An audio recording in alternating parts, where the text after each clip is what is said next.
With 4 different ways to differentiate, we first are going to explore the content. This is where we're able to look at the materials and the methods used to teach the new skill.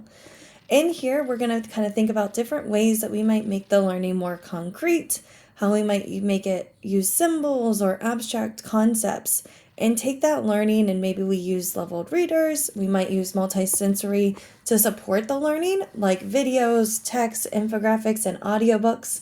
We might also use pre and post teaching or reteaching, and we're also going to think about that pacing. When it comes to content, it's a good idea to give a pre-assessment. It's also really helpful if we're able to think about kind of what is it that we need our students to learn. Process, this is where we really want to use multisensory learning. This is how students can have different levels of maybe Bloom's taxonomy, different levels of DOK, and you really want to start to scaffold that material. You can also use different stations or even roadmaps to support this. You also want to maybe use manipulatives, different multisensory approaches to support students.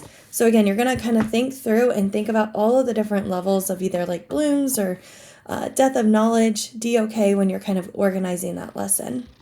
The product. This is kind of that end game of the assessment and how we want our students to show their learning. You might use rubrics for this, and you might have maybe different kinds of assessment where it involves choice.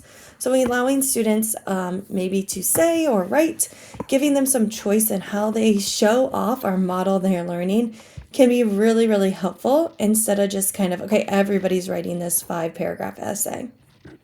Then you might want to adjust the learning spaces in the environment. So this is where flexible seating, allowing students to maybe work at their own pace, having different routines and schedules, fidgets, flexible seating can also be really helpful for environment.